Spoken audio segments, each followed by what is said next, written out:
Un fantasme qui aura la vie longue. Dans les années 50, on pouvait encore trouver des cartes postales vantant les prostituées de Casablanca.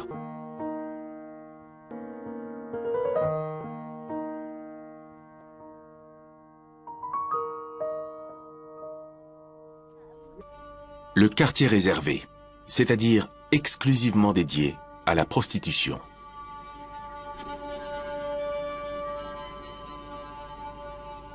Le quartier réservé, c'est la frontière raciale du monde de la prostitution. Les maisons de tolérance pour les européennes, les quartiers réservés pour les indigènes.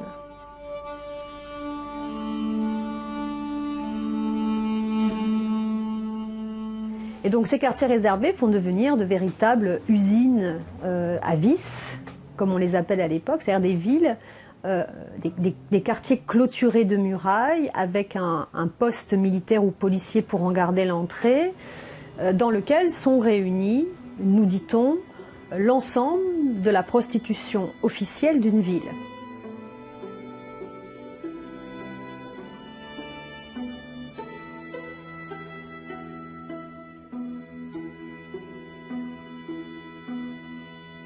Le but de ce quartier réservé, c'est d'éviter au maximum que les filles sortent du quartier, parce qu'on craint beaucoup la contamination avec la société dite saine.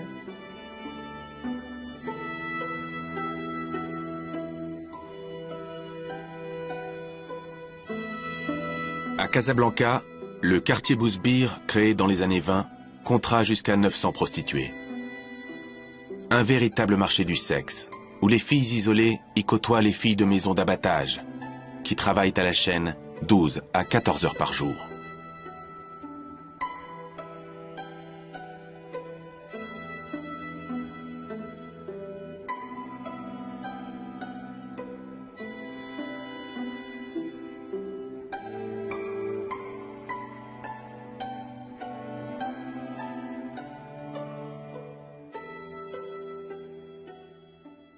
Tous les 15 jours, les filles doivent aller se rendre chez un médecin qui est normalement un médecin assermenté, donc qui dépend de la municipalité ou de l'État, en fonction, encore une fois, des règlements et des situations.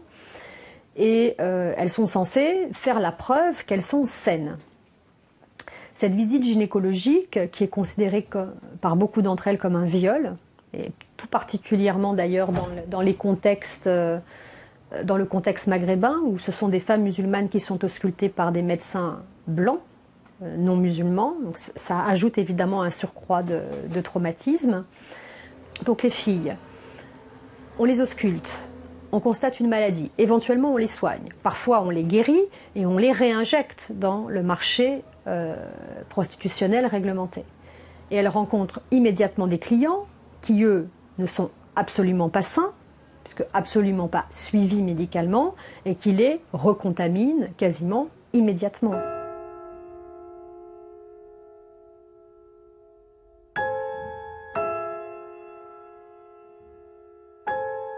Le but du système réglementariste n'est pas de produire une prostitution qui soit saine. Le but du système réglementariste, c'est de permettre à une catégorie de femmes d'être sacrifiées à l'ordre politique, social, tel qu'il a été organisé.